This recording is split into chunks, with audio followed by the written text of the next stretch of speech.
As organizational leaders, working professionals, and members of a multicultural, multi-generational world, there is so much talk about diversity, equity, and inclusion, and the why behind it all. But what do these terms even mean?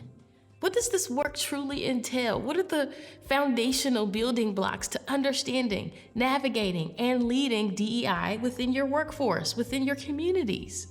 Well, to understand, embrace, and activate the what, the why, the how of diversity, equity, and inclusion, to me, it's essential to have a foundational understanding of the commonly used language and vocabulary inside of the field of DEI. By the way, I'm Raven Solomon, founder and CEO of Raven Solomon Enterprises, your trusted diversity, equity, and inclusion education and consulting firm. Now, as you embark on your own personal journey towards becoming an inclusive individual or an inclusive leader, I invite you, I challenge you, I urge you to approach this work of diversity, equity, and inclusion through our 6 core elements of DEI. We call them the 6 building blocks of DEI. The first building block of DEI, of course, is language, is terminology. Language is the foundation of effective communication in our world, and it's no different regarding diversity, equity, and inclusion. To be an effective communicator, one can begin by embracing the importance of understanding this language, this terminology, this lingo of DEI. Having a solid understanding of what diversity means, equity means, inclusion means, as ways of life and leadership really do help us not only answer the question of what is DEI confidently whenever we're asked about it, but it gives us a strong, simplified foundation upon which we can build our inclusive capability on. So let's get into it. To begin, an effective journey of allyship, inclusion, or leadership, one must first equip oneself with the language and the vocabulary needed to effectively communicate a message of belonging. Having a foundational understanding of the work and the message that diversity, equity, and inclusion brings is critical to cultivating this sense of belonging within our organizations and our societies at large. So let's start with diversity. Simply put, diversity is the presence of difference. The presence of difference in identities, in backgrounds, in experiences, abilities, and more. It is acknowledging and embracing the unique attributes and the backgrounds that distinguish one person from another. It spans the human demographic spectrum in full. And it's not just reserved to the presence of Black folk, or the presence of women, or the presence of LGBTQ plus folk. Again, it is the presence of difference. And these differences we call dimensions of diversity in this DEI world. When discussing differences, it might be tempting to wonder why we don't just focus on what we have in common. But as the late poet Audre Lorde once said, it is not our differences that divide us. It is our inability to recognize, accept, and celebrate those differences. Let's talk about inclusion. Inclusion, to me, is all about ensuring that those differences I talked about that are present, ensuring that they actually count, that they're accepted, celebrated, leveraged. Inclusion describes the extent to which team members and folks within your community feel as though they are valued, respected, accepted, and encouraged to fully participate in the organization or the society, particularly in celebration of their various identities, lived experiences, and differences. So inclusion goes beyond mere tolerance of differences.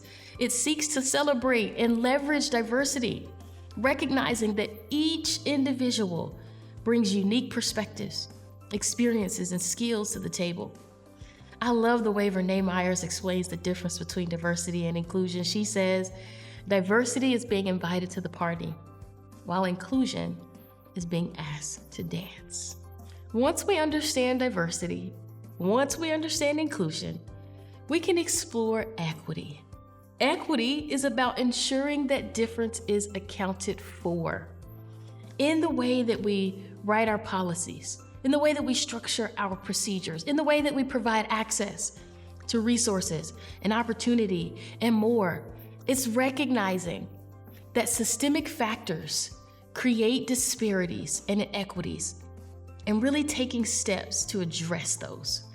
Simply put, equity is the fair and just assessment of resources, opportunity, and privileges, ensuring that everyone has access to what they need to participate fully in our society. Diversity and inclusion create opportunities for organizations and societies to progress. They lay the foundation for the diverse and inclusive environment where people from various backgrounds come together, share ideas, and truly foster innovation. Equity takes these efforts even further. It involves the promotion of justice, impartiality, and fairness within procedures, processes, and policies. Equity emphasizes redistributing access and opportunity so that everyone has the possibility to participate, to excel, and to thrive. Equity works towards the complete redistribution and design of the systems that created these inequities to begin with. Let's talk about intersectionality. Approaching diversity, equity, and inclusion, and justice through a lens of intersectionality, another key term of DEI, is absolutely essential to advocacy and to allyship. Originally theorized by legal scholar and activist Professor Kimberly Crenshaw, intersectionality began as a way to understand the lived experiences of Black women, particularly through a lens of navigating and identifying systemic oppression. Crenshaw knew that this problem was bigger than two sides and that the real issue here really lie at the intersection of her lived experience, of her identities. We've now grown to know intersectionality to be, as Crenshaw explains, a lens through which you and I can see where power comes and collides, where it interlocks and intersects. Our identities, our identifiers, inform both how we experience and navigate the world and how others experience us. Our identities as human beings do not end with just one single attribute, right? Who we are, how we identify, and how the world and public space interacts with us is really about how all of these single attributes collide and intersect to form our unique experiences of and in the world.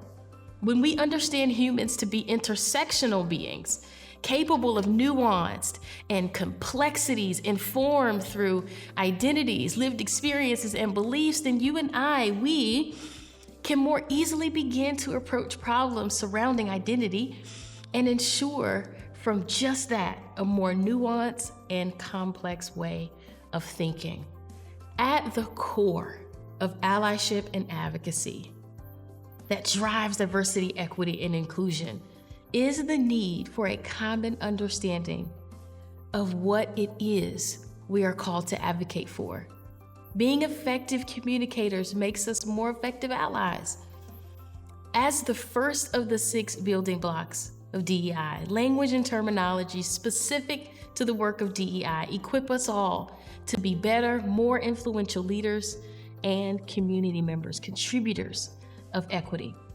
Understanding the 6 building blocks of DEI allows us to reimagine the role we all play in achieving equity and fostering inclusion. Both individual behavior and systemic change will create the world in which we hope to both live in and leave for future generations to come. I hope you will join me in continuing to learn about these 6 building blocks of diversity, equity, and inclusion as we uncover the what, the why, the how of this work, discovering, embracing, and activating DEI.